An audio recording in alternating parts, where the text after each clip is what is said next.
Welcome, everybody. Welcome to the Better Sex Podcast. My name is Deborah Catt, and I am your shameless host. This is the Better Sex Podcast, where we have unfiltered conversations about sex and relationships. These conversations are very spicy and often get quite explicit, so they may not be appropriate for all ages. So please listen with caution. I truly believe that a sexy world creates a happier and a safer world. If you want to do your part to create a safe and sexy world, please hit like, subscribe, and comment wherever you get your podcasts.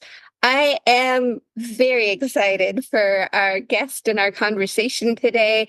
I am speaking with Adam, who is devoted to empowering people to live inside consciousness, love, and desire, rather than shame and fear. He leads transformational retreats and workshops in North America, Europe, and coaches individuals and couples. Adam facilitates with embodied authenticity, love, and clarity. So I'm going to start by inviting him to pronounce his last name. I got a little nervous there, so I didn't do it. Adam, welcome to the podcast. Thank you, Deborah. My last name is Chacksfield. And yeah. Thank you. So today's topic is we're going to talk about the shadow. And first of all, I'm curious, like how did you get here? What led you into the dark, to the shadow, if you will? Wow. To be honest, I've had, since I was very, very young, I remember having very sort of dark, taboo fantasies where, I was eroticizing like experiences I was having, like the feelings that were happening. And I would have these, dark fantasies of being humiliated. And even before I knew what sex was, So I'd say like sort of erotic shadow play has always been with me since a very, very early age. And then more recently, I did some work with the Light Dark Institute, where they sort of, that's what they do. They do erotic shadow play.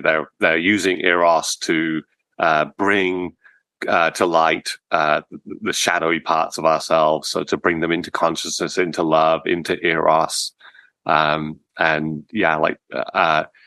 really revealing how big we are and empowering us around these parts of ourselves that typically we've been denying and imagining shouldn't be there and repressing and trying to avoid.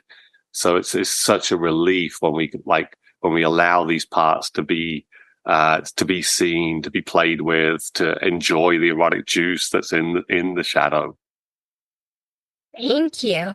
And so, I have a really good idea of what you mean when you talk about shadow, but I'm going to just invite you to be more specific. And what do you mean by the shadow? Yeah, so shadow is really any part of us that's been denied, has been repressed, has been shamed. So it's kind of like, when we take on our personality and the sort of socially acceptable the one that we show up as or want to be seen as, it's like it creates a shadow. So everything that doesn't fit that self-image that we're projecting is like driven off into the shadow. So and although we've made these choices, like, oh, I'm going to project that one and not be that, not to be the stuff that's in the shadow, often we've totally forgotten and totally disconnected from these shadow aspects of ourselves. So like we no longer have access to them. We imagine they're only out there. They're not part of us, So it's really, we're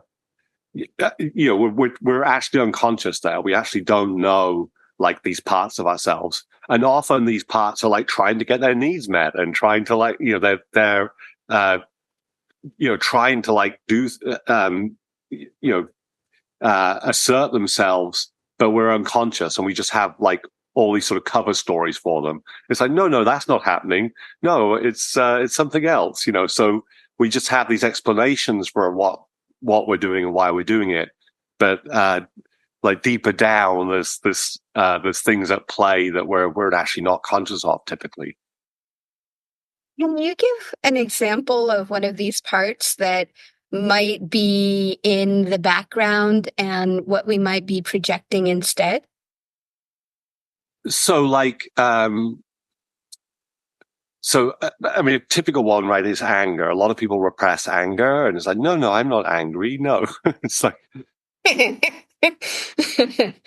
so then, but like that anger is actually often, a very healthy sign that like, oh, a boundary's being crossed, or we need to say something, or we need to speak up, or take action to assert ourselves. But because we've repressed the anger and we're like, no, I'm spiritual. I'm never angry, like so we'll project like, no, I'm harmless and nice, I'm not angry. And then, but the desire, like that anger energy is going to come out sideways. So we might be passive aggressive. We might be like, oh, I'm so sorry I'm late, or, oh, I totally forgot that I was going to do that for you, but it's like, but actually we're like, yeah, like. So somebody might have said that, they might have said yes to something, to showing up on time or doing something for you. And they didn't really, there's a part of them that didn't actually want to say yes. So instead of being direct, this sneaky little part comes out and, oh, look, they're late, or, oh, look, they forgot about it. Mm-hmm. And so, and is that, so that's kind of the shadow at play. Exactly. That's the shadow, like influencing the behavior, but we have a completely different explanation that we're giving. And we're often not aware of the anger, right? So when it's deep shadow, we're not even aware that we're angry.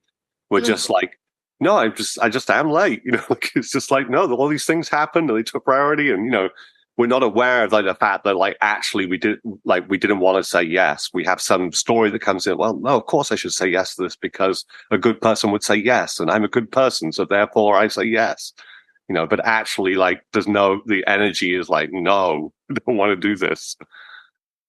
And we're angry because we sold ourselves out. Oh, so the anger is not necessarily at the other person, but it's actually kind of with ourselves. Yeah,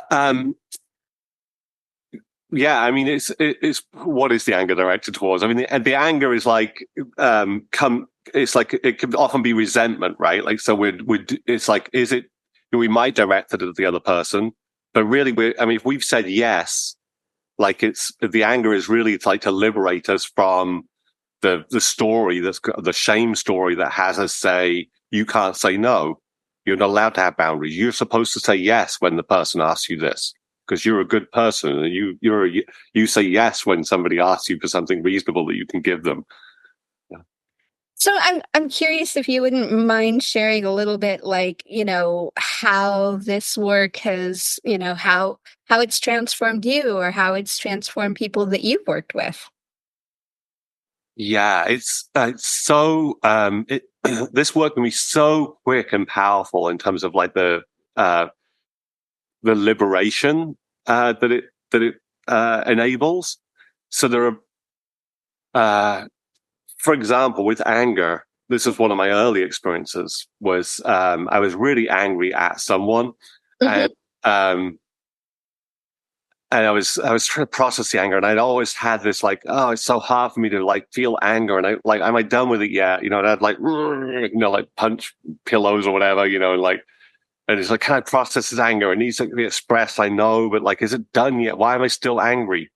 And the person I was working with suggested, why don't you like allow it to be erotic? Like to like you let yourself like sort of entertain like a revenge fantasy or something that's like it's sexual. And I was like, oh, that's really hot.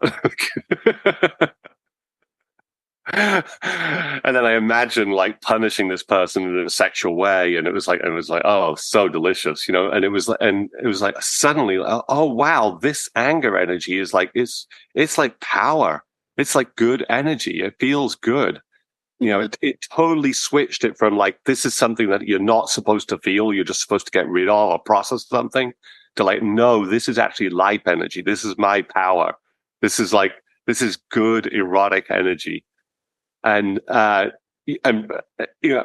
once I had that experience, it was like, I was no longer afraid of my anger. I was actually welcoming of my anger. And interestingly, other people's anger was much more interesting to me, enlivening to me. Whereas before it was always like, oh God, how do we settle them down? Like, can you get over that? It's like, and like, but now it's like, oh, interesting, anger. Yeah. It's like, it's really such can be such a quick switch when we see like the erotic nature of these parts of ourselves, of these energies. And when you use the term erotic nature or eros, what are you meaning by that? Mm. Uh, yeah. So eros, I would say, is like, it's sort of like sexual energy, or Mhm. but even that can be a little too specific. Eros is like, it's like life energy is erotic. Mhm. So so so all the things we feel like have an erotic energy, like an erotic component to them. Like there's part of us that like enjoys feeling because it's feeling. And we often don't notice this because we're uncomfortable with feelings, or we have shame that comes in, and or we're scared of our feelings. So often like our experience of the feelings is like, we're not enjoying the feeling. We're actually like scared of it, or ashamed of it, or uncomfortable with it. But but when we give ourselves permission to enjoy the feelings and to really allow ourselves to feel them, it's like there's actually pleasure in it. Like there's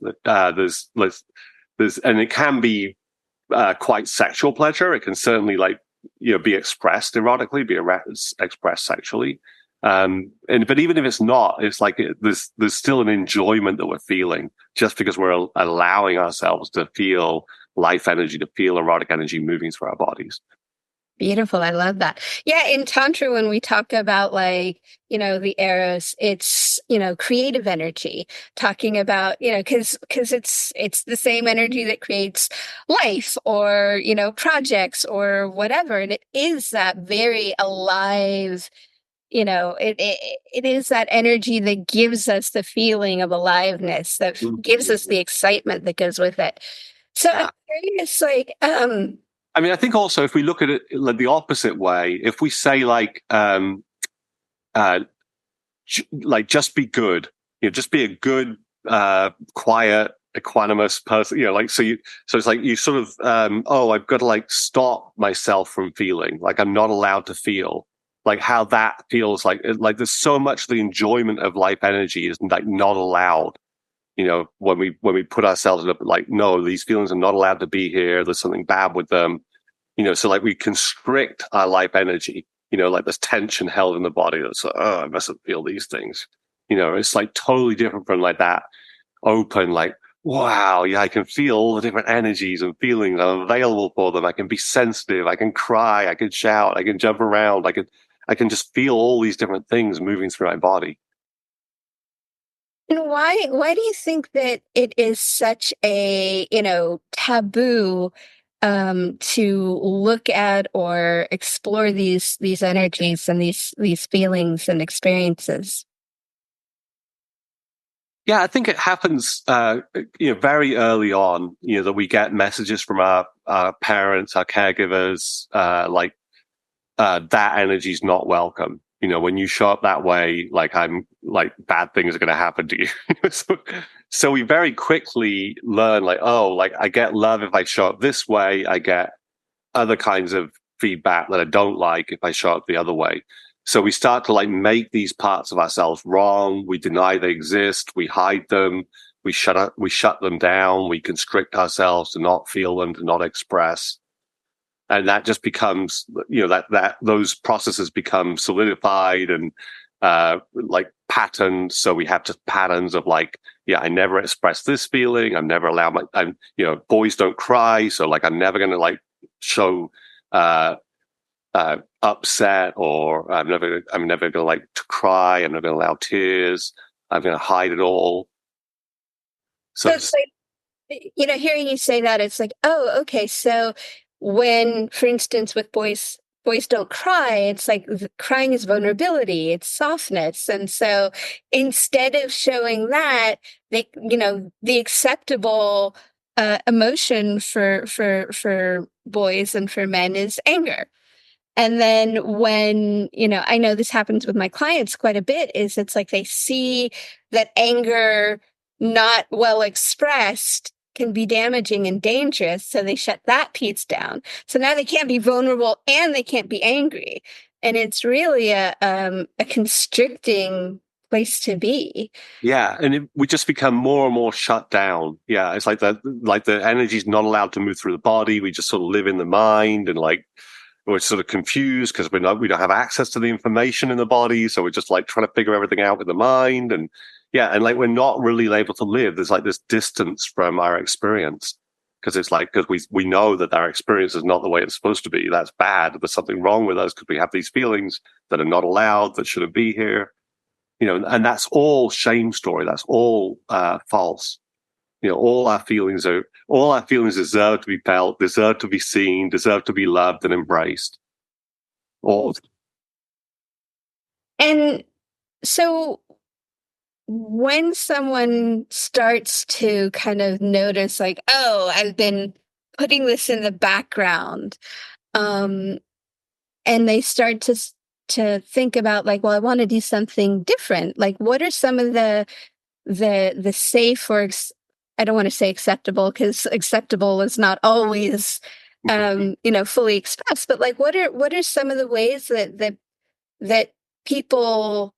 Actually, I'm going to make it personal. What are some of the ways that you have come to terms with your anger and your those parts that you were leaving in the shadow? Yeah. So I mean, part of it is right is having like acceptance for ourselves and like really loving ourselves there, like not making ourselves wrong. Mm-hmm. So like often there's like we have stories about these parts or like what these feelings mean about us. So like deconstructing those, like seeing that's all bullshit. Like you're a human being, you get to feel things, But then also like really like giving permission for these feelings to be expressed in ways that to be felt and to be expressed in ways that are playful or fun or erotic, which is one of my favorite ways to express them. So personally, like what one of the things I love to do with partners is to allow those energies to come into erotic play with them. So, like giving expression to different energies, and it's tremendously hot because it's like because you're the intensity of the feeling, the juice in the feeling is then is like turn on, is arousal. Mm-hmm. Like it can be. Yeah, it makes sex very, very juicy when you give permission to really feel the things that are there, especially the things that are like taboo, like the things that have been shut down and repressed and shouldn't be there. It's like hot in itself just to see those feelings and feel them, express them. I know one of the components of shadow work, one of the classics is archetypal work. Jung and Freud and, all the old guys. But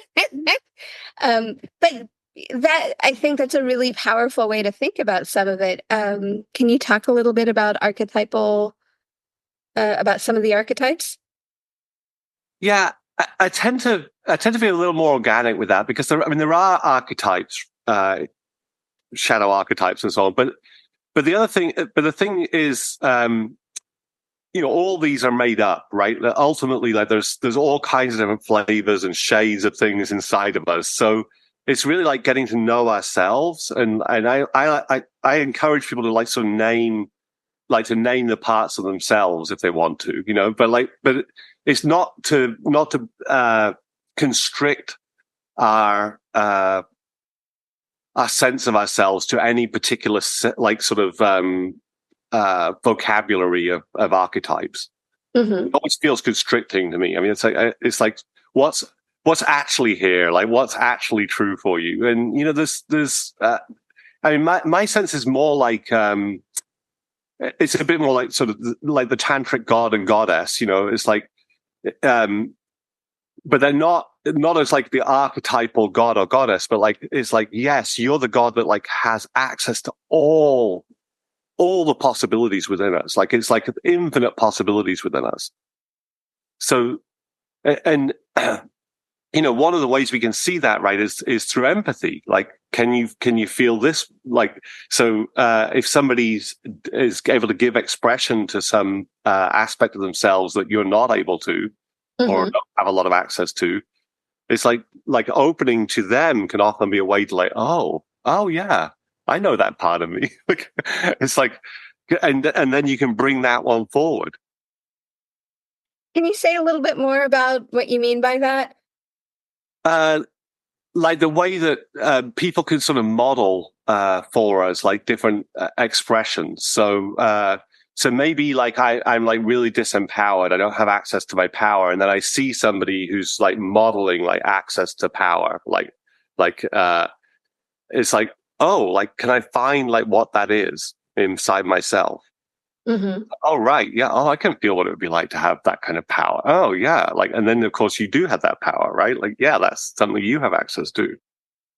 So kind of like seeing it in someone else is like, oh, if it's possible over there, it might be possible over here. Exactly. Yeah. Yeah. It reveals the possibility. So like, there's no limit to what's inside of us. Like it's like we're really vast.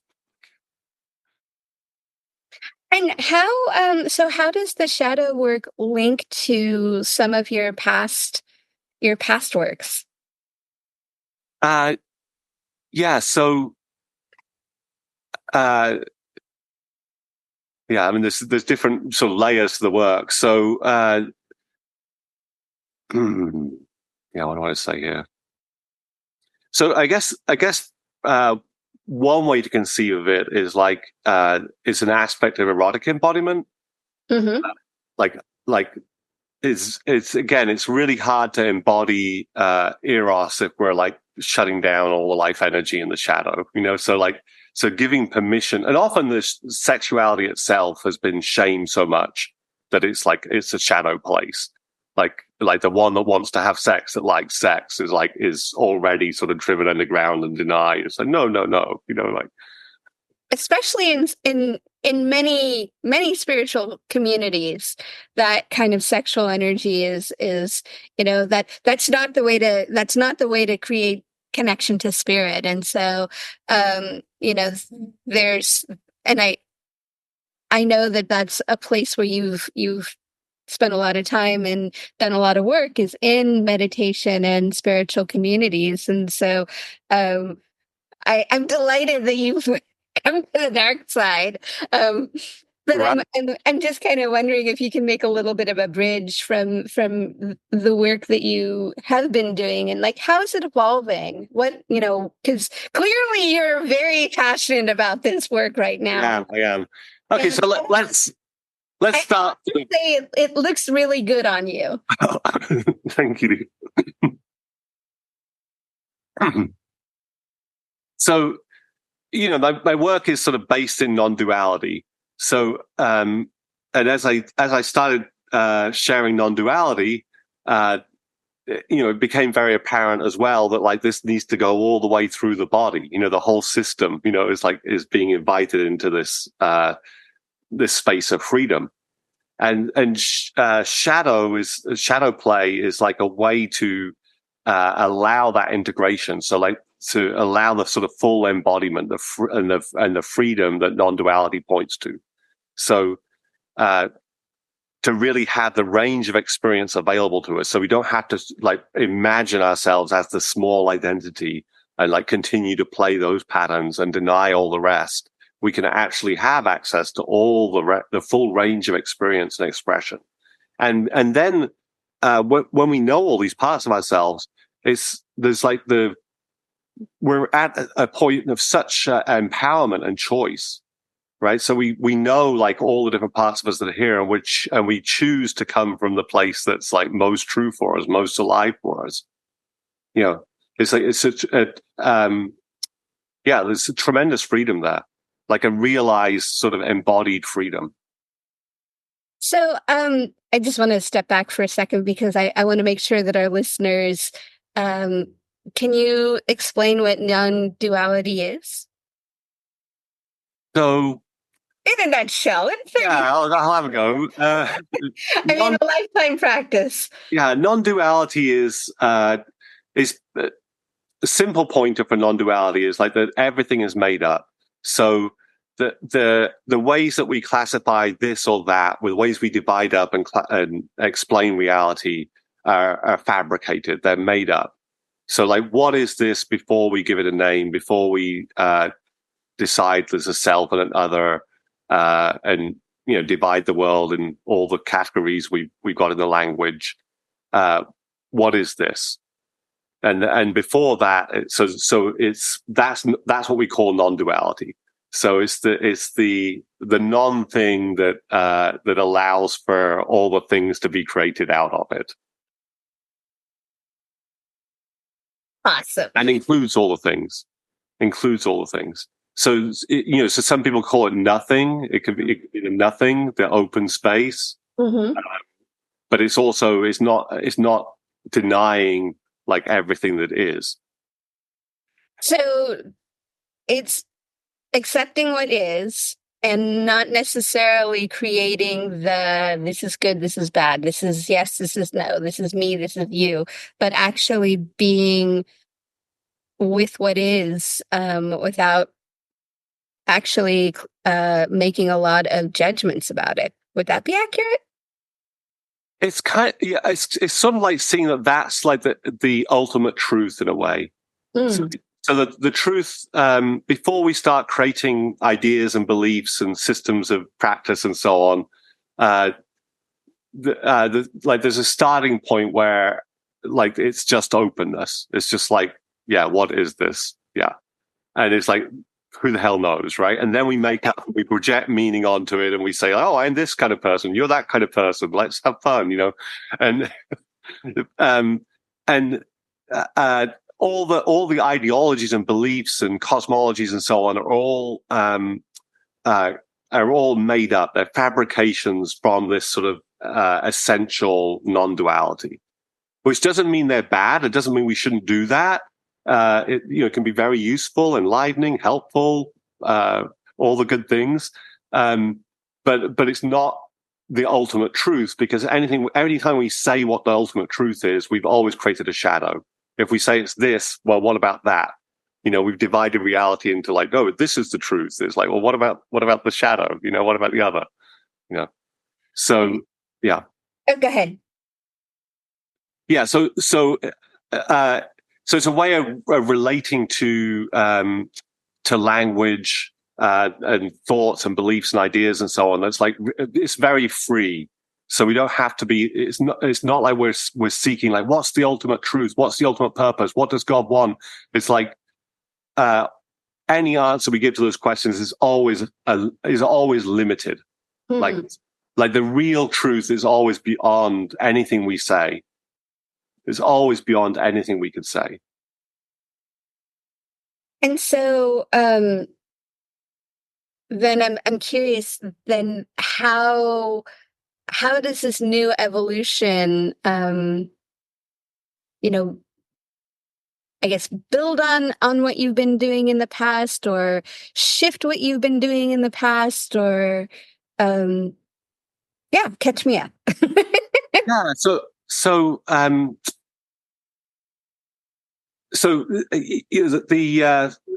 when we show up in a particular way, it's like we're also able to acknowledge like, wow, yeah, and there's all kinds of other possibilities here, right? So it's like, so we're not pretending like we're small and we have to do this because this is the kind of person I am. we're actually like aware of like all the possibilities that live within us. And like, yeah, I'm choosing to show up in this way. I'm choosing to play this way. Mm. So it's really like realizing how free we are, how big we are, how powerful we are. So again, like these sort of aspects of divinity, and we get to choose to play in this particular way. We get to show up in this particular way, express in this particular way. And so I'm kind of curious. I know part of our conversation, you're bringing this new work into the world, and I'm curious, like, what is it looking like? How can people tap into this work that you're not creating but expanding into? Yeah, yeah. So I've been doing some of this in the retreats I've already been offering before, but I'm actually now offering like specific retreats that are devoted to erotic shadow play. You're calling them playing in the dark or making love with our shadows. They have different names, but so there's going to be a retreat in Berkeley in August, a retreat in October in Kentucky, the start of October, and then the end of October we're going to do one in Bulgaria. So these are like deep dives where we're going to spend 2 or 3 days together and really go into erotic shadow play. So really exploring the shadow aspects of ourselves, giving them permission, bringing them into play, into connection. And is there going to be like maybe some sort of self-evaluation to look at like what part of the shadow, or is that even just too well spelled out? Like, I'm super curious. It's really interesting. Like once we start turning towards shadow aspects of ourselves, it's really it's a very dynamic process. So often, like you'll start with a particular shadow that you want to look at, and then immediately other shadowy parts come through. Mm-hmm. So it's really like giving permission for the process to unfold, and it can happen so quickly. Like I say, that I was working with another client where there was something around selfishness. Like, mm-hmm. Oh, too selfish. It's like, okay, like let's have the selfish one come play, and it's like, and then giving permission for that. It's like all kinds of stuff gets discovered in that, and it's like, and the enjoyment, the pleasure of like finally giving permission to a part that's always been made wrong, always been ashamed of, that we've always been uncomfortable with. So like to give it expression and to actually see the gift that it's offering is like, oh my God, I'm expressing my desire. I get to have desires and they get to be expressed. It's like to actually viscerally feel the energetic shift in our bodies is so powerful, so liberating. It's like, oh, this is good. This is good. This thing that I locked away, it's so good. And who would you say would benefit from this? I could say everybody. Of course, everybody can totally. But I really. I mean, there is. Yeah, I would say that this work is fairly advanced work. Mm-hmm. So people who have some familiarity with consciousness work, it wouldn't be like your first sort of step into personal growth or something. Certainly for the group work anyway, I would say that's true, and probably also for people who are somewhat comfortable with sharing erotic energy in a group setting. So if you sort of like, if you've never shared any erotic energy outside of the bedroom, that these retreats might be a stretch for you. Again, I mean, if you're comfortable with it, if you feel like you're available for that, yeah, no problem. I guess that's what I'll say for that. Yeah. Okay, cool. And then, I mean, I'm just thinking that like when I hear you talk about this work, and especially around things like anger, or, I'm imagining that this work is actually really good for people who've done a lot of work and then feel like they've hit, I've done all this work, but I still don't have what I want, or I've done all this work and I keep running into the same thing over and over again. And, how is that possible? Yeah, because a lot of us have done similar kinds of like light work, like where it's, like loving and accepting the parts of ourselves. And that certainly gets us, this really powerful, important work. So I don't want to make that work wrong at all. That's awesome. But this like gives it's like it is a different modality, and it's really it fits nicely with that modality, but it like really does make something else possible. Like when you're really connecting it to like the movement of life energy, the erotic energy in the body, which is, when you think about it, it's like such an obvious way in. It's like eros is like pleasure in the body, like to like connect with that is like such a great way to reclaim these parts of ourselves that have shame around them, that have been made wrong, that we're often like scared of. It's like to feel the erotic quality. It's like, oh yeah, this feels good. This is sexy. This is alive. To let ourselves feel that is like, it's so such a great access point. And it really shifts things energetically. I mean, we can feel very quickly, you can feel that shift from like, I'm trying to accept this. Like, why is this here? Like, how am I going to heal this, to like, oh, this feels good. Oh, like, I like this. I want to play with this. I want to know this one. I mean, it's such a quick switch when that energetic shift goes from pushing away, getting over it as fast as we can, to like, welcoming it and saying like, oh, really just feeling the visceral goodness of the alive energy. I love hearing that. I know in my own work, one of the things that I run into, and this is much like what you're talking about, is people living pretty much from the waist up. And so it's like there's a little bit around, there's a little bit around power, there's a little bit around, but not much. And it's all pretty much, I'm going to be in the heart or I'm going to be in the head. And especially in the parts of the world that I'm in, Silicon Valley, I have a lot of clients that are up in their head, and they're doing a lot of mental gymnastics to, as you said, be the good person, or, be the productive, being the productive person or the provider, whatever template they're trying to fit themselves into, whatever little box they're trying to fit themselves into.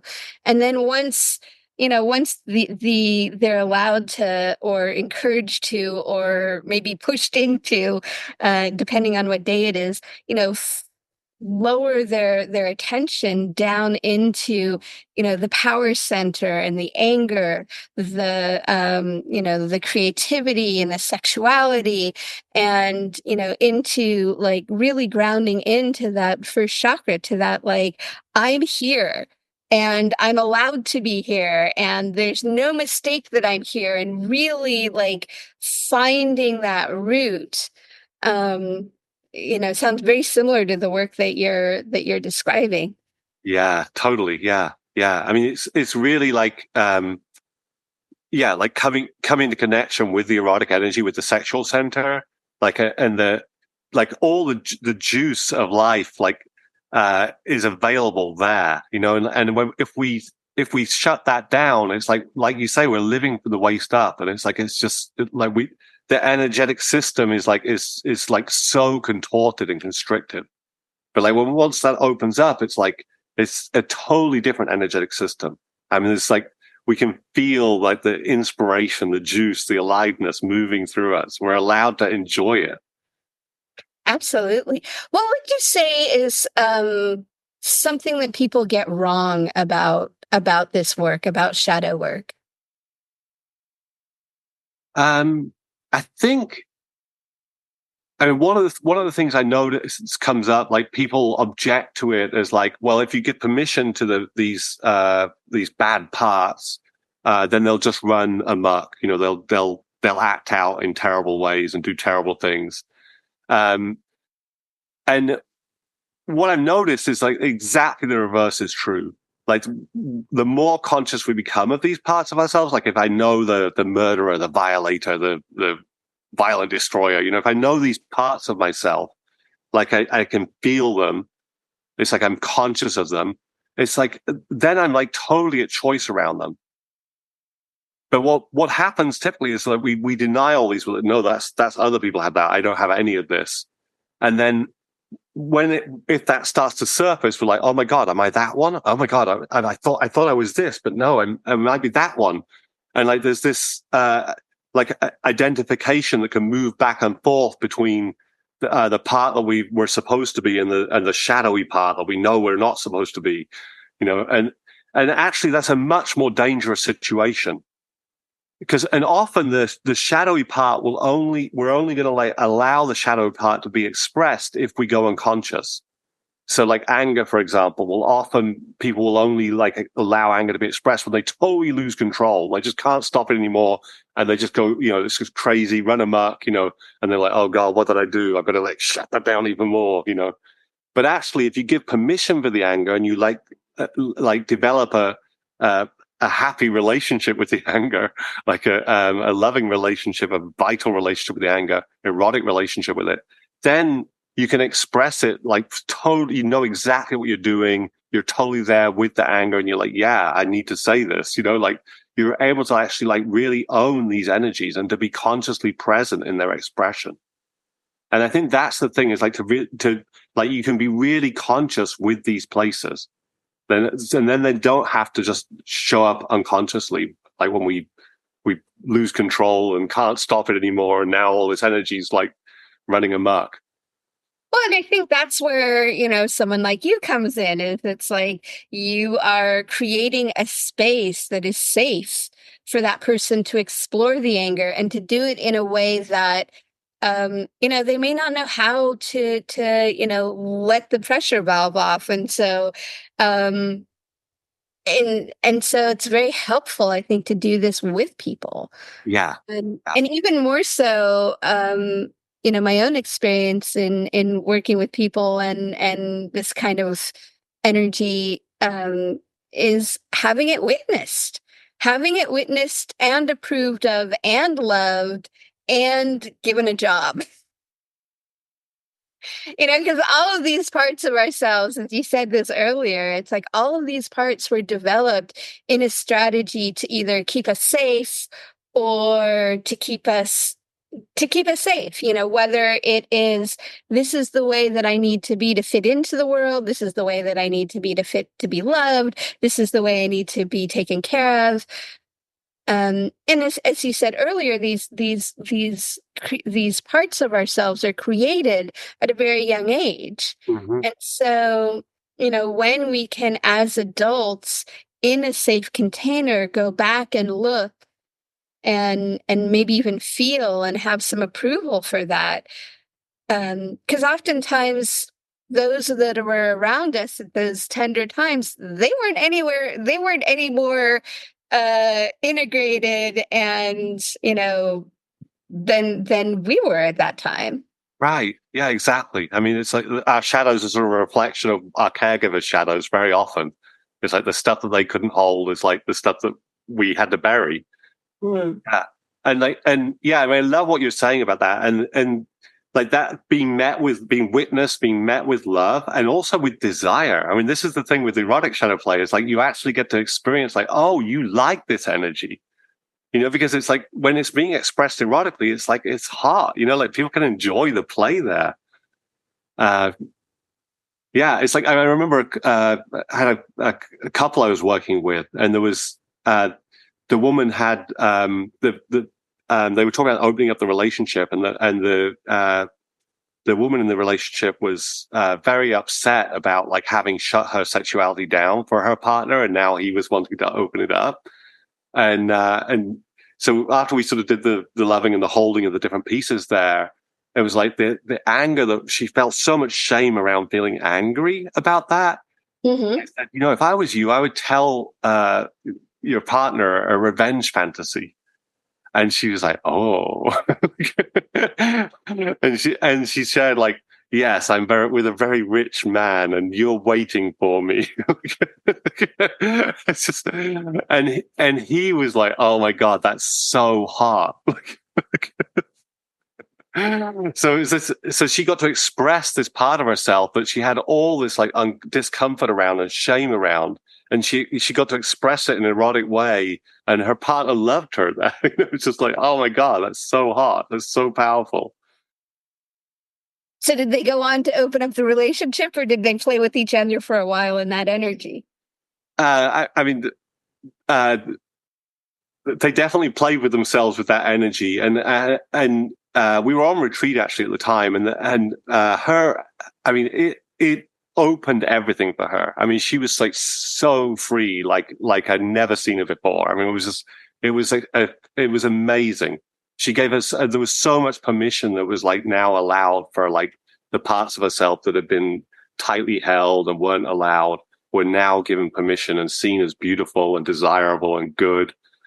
It was just like such a total shift in the energy from just that simple act of giving permission there and being met by her partner like that was like so powerful.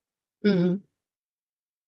I love that. So we are getting to the end of our time together. And so in a moment, I am going to ask you if there is one thing that you wanted to make sure that is highlighted that people get from our conversation, what might that be? But I'm going to take a quick moment and just let people know how they can support the Better Sex podcast. Because, sex is a complex subject. It can make or break a relationship. And unfortunately, most of us don't grow up in environments where we can talk about sex. And that's why I'm offering the Sexual Mastery Breakthrough Session. It's a personalized one-on-one experience so that you can have more fulfilling sex life. Let's face it, a podcast, even as good as this one, is just not enough. You need to have techniques, you need to practice. And so if you're ready for tools and techniques, please check out the show notes and click on the Sexual Mastery Breakthrough Session and let's talk. Because let's face it, life is too short for bad sex. So I'm curious what you came up with. What is it that you want people to walk away from this conversation with? I'm really taken with you just the way you were offering that support to people as well. I think that's one thing I really like to emphasize is that, like being seen, being connected, like with your shadow parts, in your shadow parts is like so healing. Like, and it's not the kind of thing you can really do very easily by yourself. I mean, you can do bits of it by yourself, but it's so powerful to do it, either in a coaching session or to do it in a retreat setting where you're like with people. It's so powerful. And I think often we have this like, this sort of, we've got to do it all by ourselves, but the technology of like doing it with someone else is just so much more powerful. So powerful. I love that. All the shadow parts, they're all good. They're all good. They're all sexy. Like, and you've been taught a bunch of lies about that. I mean, all the shame stories are lies. They're all false. Right. Absolutely. Shame is, it's a way that we control each other. Shame is the most powerful controlling tool that we have. And so when we start to unpeel it, it can be really scary. And I love what you were saying about, having the support, having the reflection, and really having somebody just shine that approval at that part of ourselves that we've never thought of as as good, as powerful, as needed, as wanted. And it's just such an incredible experience when we're willing to reveal that part of ourselves that is so scary and so like, I can't possibly let anybody see this part of me. And then when you do it and people are like, oh my God, that is so hot. That is so, because what the thing about it is, and maybe you can tell me what you think about this, is it's like that version of whatever the emotion is, it's still going to be held with the whole and the totality of who we are. Mm-hmm. So, yes, there is going to be a different flavor, but it's not going to be, such a foreign version of ourselves. Yeah, and it's like we're because of the shame we're scared of like how big we are. We're scared to acknowledge like all the possibilities that live within us, and I want to say that we don't have to be scared of that. We really don't have to be scared of that. The more we can become conscious of ourselves, the more choiceful, the more empowered we are. The more flexible. We're actually able to respond to like whatever the situations are requiring of us. Right.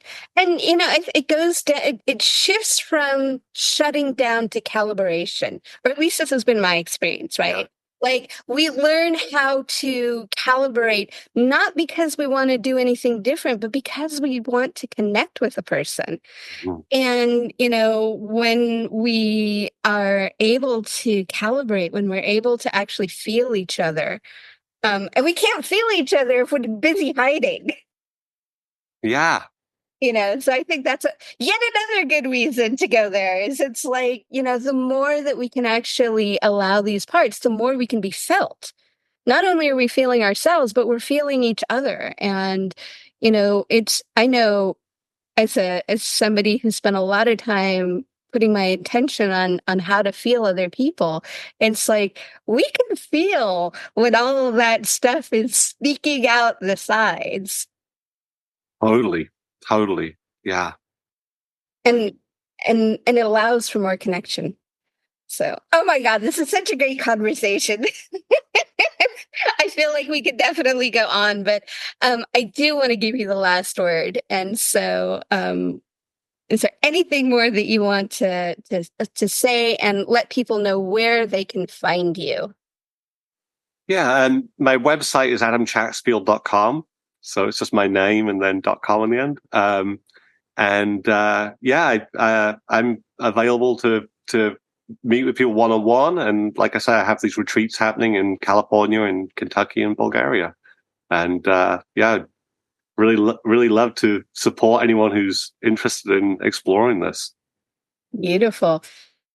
So thank you so incredibly much for coming, for sharing this. And it's a delight to feel into your presence and get to, see your joy, feel your aliveness. Mm-hmm. Yeah, and the more alive we are, the more aliveness we give others permission to be. And so I think that's a really important thing that I just want to. It's such a gift. It's such a gift to people. Yeah, like to be able to to show up in our authenticity, in our aliveness, to be able to bring forth the parts of ourselves. It's such a gift. So it's so beautiful. Yeah, I mean that's what we want, right? We want to be in connection with people who are alive and vital, and we want to be able to show up ourselves as alive and vital. And yeah, to be able to meet there. So it's yeah. All right. Thank you for having me on here, Deborah. It's lovely connecting with you. Thank you so much. And on that note, if you know anybody who you want to inspire aliveness in, please share this episode with them. And again, do your part in being in creating that safe and sexy world. Like, comment, subscribe. And on that note, have a wonderful rest of your day or evening, wherever you're listening.